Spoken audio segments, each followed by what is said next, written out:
Chapter 38. Mrs. Jennings was very warm in her praise of Edward's conduct, but only Eleanor and Marianne understood its true merit. They only knew how little he had to tempt him to be disobedient, and how small was the consolation, beyond the consciousness of doing right, that could remain to him in the loss of friends and fortune. Eleanor gloried in his integrity, and Marianne forgave all his offences in compassion for his punishment. But though confidence between them was, by this public discovery, restored to its proper state, it was not a subject on which either of them were fond of dwelling when alone. Eleanor avoided it upon principle, as tending to fix still more upon her thoughts, by the too warm, too positive assurances of Marianne, that belief of Edward's continued affection for herself which she rather wished to do away, and Marianne's courage soon failed her, in trying to converse upon a topic which always left her more dissatisfied with herself than ever, by the comparison it necessarily produced between Eleanor's conduct and her own. She felt all the force of that comparison, but not as her sister had hoped, to urge her to exertion now. She felt with all the pain of continual self-reproach, regretted most bitterly that she had never exerted herself before, but it brought only the torture of penitence, without the hope of amendment. Her mind was so much weakened that she still fancied present exertion impossible, and therefore it only dispirited her more.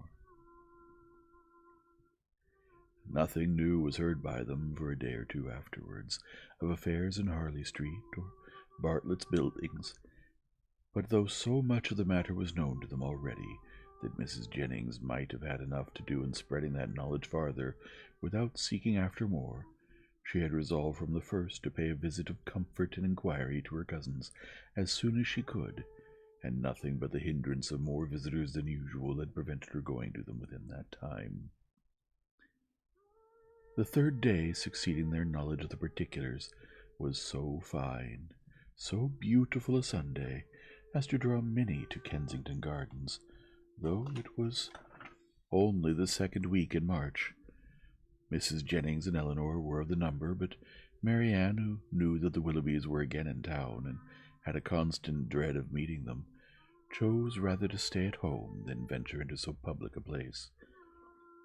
An intimate acquaintance of Mrs. Jennings joined them soon after they entered the gardens, and Eleanor was not sorry that by her continuing with them, and engaging all Mrs. Jennings' conversation, she was herself left to quiet reflection. She saw nothing of the Willoughbys, nothing of Edward, and for some time nothing of anybody who could by any chance, whether grave or gay, be interesting to her. But at last she found herself with some surprise accosted by Miss Steele, who, though looking rather shy, expressed great satisfaction in meeting them, and on receiving encouragement from the particular kindness of Mrs. Jennings, left her own party for a short time to join theirs. Mrs. Jennings immediately whispered to Eleanor, "Get it all out of her, my dear. She will tell you anything if you ask. You see, I cannot leave Mrs. Clark." It was lucky, however, for Mrs. Jennings' curiosity, and Eleanor's too, that she would tell anything without being asked, for nothing would otherwise have been learned. "I am so glad to meet you," said Miss Steele, taking her familiarly by the arm, "for I wanted to see you of all things in the world." And then lowering her voice, "I suppose Mrs. Jennings has heard all about it. Is she angry?" "Not at all, I believe, with you." "That is a good thing. And Lady Middleton, is she angry?" "I cannot suppose it possible that she should." "I am monstrous glad of it. Good gracious, I've had such a time of it. I never saw Lucy in such a rage in my life. She vowed at first she would never trim me up a new bonnet, nor do anything else for me again, so long as she lived. But now it quite some too, and we are as good friends as ever. Look, she made me this bow to my hat, and put it the feather last night. There now, you are going to laugh at me too, but why should I not wear pink ribbons? I do not think it is the doctor's favorite color. I am sure, for my part, I should never have known he did like it better than any other color, if he had not happened to say so. My cousins have been so plaguing me, I declare sometimes I do not know which way to look before them." She had wandered away to a subject on which Eleanor had nothing to say, and therefore soon judged it expedient to find her way back again to the first. Well, but Mrs. Dashwood, speaking triumphantly, people may say what they choose about Mr. Ferrars declaring he would not have Lucy, for it is no such thing, I can tell you, and it is quite a shame for such ill-natured reports to be spread abroad. Whatever Lucy might think about it herself, it was no business of other people to set it down for certain. I never heard anything of the kind hinted at before, I assure you, said Eleanor. Oh, did you not? But it was said, I know, very well, and by more than once. For Miss Godby told Miss Sparks that nobody in their senses could expect Mr. Ferrars to give up a woman like Miss Morton, with £30,000 to her fortune, for Lucy Steele that had nothing at all, and I had it from Miss Sparks myself. And besides that, my cousin Richard said himself that when it came to the point he was afraid Mr. Ferrars would be off, and when Edward did not come near us for 3 days, I could not tell what to think myself, and I believe in my heart Lucy gave it all up for lost. For we came away from your brother's Wednesday, and we saw nothing of him, not all Thursday, Friday, and Saturday, and did not know what was become of him. Once Lucy thought to write to him, but then her spirits rose against that. However, this morning he came just as we came home from church, and then it all came out, how he had been sent for Wednesday to Harley Street, and been talked to by his mother and all of them, and how he had declared before them all that he loved nobody but Lucy, and nobody but Lucy would he have, and how he had been so worried by what passed, and that as soon as he had went away from his mother's house, he had got upon his horse and ridden into the country, somewhere or other, and how he had stayed about an inn all Thursday and Friday, on purpose to get the better of it. And after thinking it all over and over again, he said, it seemed to him as if, now he had no fortune, and no nothing at all, it would be quite unkind to keep her on to the engagement, because it must be for her loss, for he had nothing but £2,000, and no hope of anything else, and if he was to go into orders, as he had some thought, he could get nothing but a curacy, and how was they to live upon that? He could not bear to think of her doing no better, and so he begged, if she had the least mind for it, to put an end to the matter directly, and leave him to shift for himself. I heard him say all this as plain as could possibly be, and it was entirely for her sake and upon her account that he said a word about being off, and not upon his own. I will take my oath he never dropped a syllable of being tired of her, or of wishing to marry Miss Morton, or anything like it. But to be sure Lucy would not give ear to such kind of talking, so she told him directly, with a great deal about sweet and love, and all that. Oh, la, one can't repeat such kind of things, She told him directly she had not the least in the mind of the world to be off, for she could live with him upon a trifle, and how little soever he might have, she should be very glad to have it all, or something of the kind. So then he was monstrous happy, and talked on some time about what they should do, and they agreed he should take orders directly, and they must wait to be married till he got a living.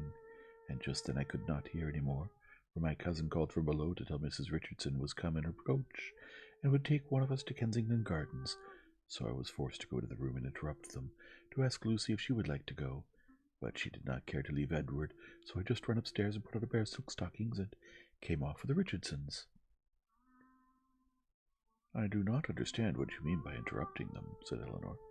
You were all in the same room together, were you not, you? No, indeed, not us. La, Miss Dashwood, do you think people make love when anybody else is by? Oh, for shame. To be sure you must know better than that, laughing affectedly. No, no, they were shut up in the drawing-room together, and all I heard was only by listening at the door. How? Cried Eleanor. Have you been repeating to me what you only learned yourself by listening at the door? I'm sorry I did not know it before, for I certainly would not have suffered you to give me particulars of a conversation which you ought not to have known yourself. How could you behave so unfairly by your sister? Oh, la, there's nothing in that. I only stood at the door and heard what I could, and I'm sure Lucy would have done just the same by me, for a year or two back, when Martha Sharp and I had so many secrets together, she never made any bones of hiding in a closet, behind a chimney-board, on purpose to hear what we said. Eleanor tried to talk of something else, but Miss Steele could not be kept beyond a couple of minutes, for that was uppermost in her mind. Edward talks of going to Oxford soon, said she, but now he is lodging at number 7 Pall Mall. What an ill-natured woman his mother is, ain't she? and your brother and sister were not very kind. However, I shan't say anything against them to you, and to be sure they did send us home in their own chariot, which was more than I looked for. And for my part, I was all in a fright for fear your sister should ask us for the housewives.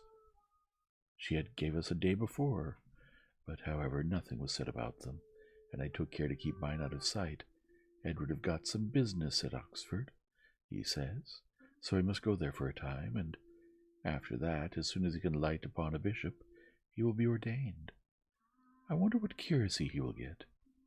Good gracious, giggling as she spoke, I'd lay my life to know what my cousins will say when they hear of it. They will tell me I should write to the doctor to get Edward the curacy of his new living. I know they will, but I'm sure I would not do such a thing for all the world. I shall say directly, I wonder how you could think of such a thing. I write to the doctor, indeed. Well, said Eleanor, it is a comfort to be prepared against the worst. You have got your answer ready. Miss Steele was going to reply on the same subject, but the approach of her own party made another more necessary. Oh, la, here come the Richardsons. I had a vast deal more to say to you, but I must not stay away from them any longer. I assure you they are very genteel people. He makes a monstrous deal of money, and they keep their own coach. I've not time to speak to Mrs. Jennings about it myself, but pray tell her I'm quite happy to hear she is not in anger against us, and Lady Middleton the same, and if anything should happen to take you and your sister away, and Mrs. Jennings should want company, I am sure we should be very glad to come and stay with her for as long a time as she likes. I suppose Lady Middleton won't ask us any more about the spout. Goodbye.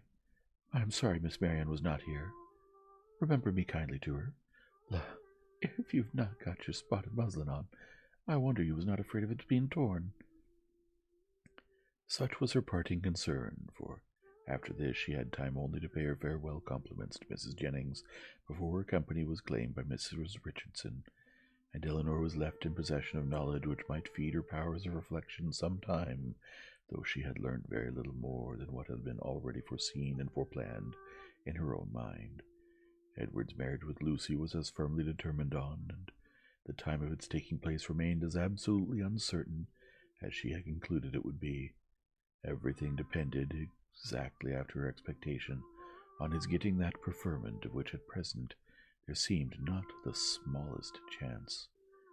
As soon as they returned to the carriage, Mrs. Jennings was eager for information, but as Eleanor wished to spread as little as possible intelligence that had in the first place been so unfairly obtained, she confined herself to the brief repetition of such simple particulars as she felt assured that Lucy, for the sake of her own consequence, would choose to have known. The continuance of their engagement, and the means that were to be able to be taken for promoting its end, was all her communication, and this produced from Mrs. Jennings the following natural remark. Wait for his having a living? We all know how that will end. They will wait a 12-month, and, finding no good comes of it, will set down upon a curacy of £50 a year, with the interest of his £2,000, and what little manor Mr. Steele and Mr. Pratt can give her. Then they will have a child every year, and Lord help them, how poor they will be. I must see what I can give them towards furnishing their house. 2 maids and 2 men, indeed, as I talked of t'other day. No, they must get a stout girl of all works. Betty's sister would never do for them now. The next morning brought Eleanor a letter by the 2-penny post from Lucy herself. It was as follows. Bartlett's Building, March. I hope my dear Miss Dashwood will excuse the liberty I take of writing to her, but I know your friendship for me will make you pleased to hear such a good account of myself and my dear Edward after all the troubles we went through lately. Therefore we'll make no more apologies, but proceed to say, thank God!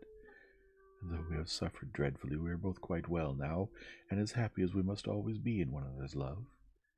We have had great trials and great persecutions, but, however, at the same time, gratefully acknowledge many friends, yourself not the least among them, whose great kindness I shall always thankfully remember. As for Edward, too, who I have told of it, I am sure he will be glad to hear, as likewise dear Mrs. Jennings. I spent 2 happy hours with him yesterday afternoon. He would not hear of our parting, though earnestly did I, as I thought my duty required, urge him to it for prudence sake, and would have parted forever on the spot would he consent to it. But he said it should never be. He did not regard his mother's anger, while he could have my affections.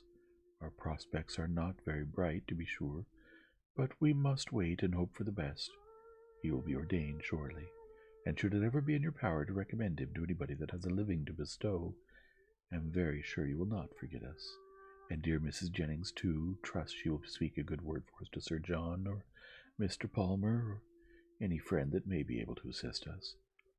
Poor Anne was much to blame for what she did, but she did it for the best, so I say nothing.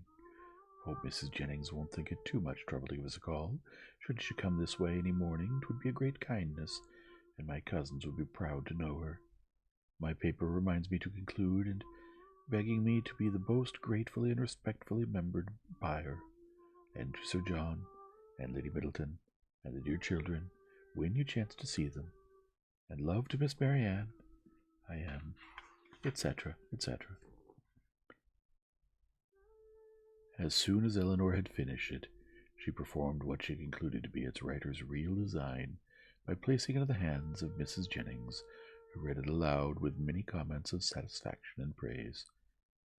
Very well indeed. How prettily she writes. Ay, that was quite proper to let him be off if he would. That was just like Lucy. Poor soul, I wish I could get him a living with all my heart. She calls me dear Mrs. Jennings, you see. She is a good-hearted girl as ever lived. Very well, upon my word. That sentence is very prettily turned. Yes, yes, I will go and see her, sure enough. How attentive she is to think of everybody. Thank you, my dear, for showing it to me. It is as pretty a letter as ever I saw, and does Lucy's head and heart great credit.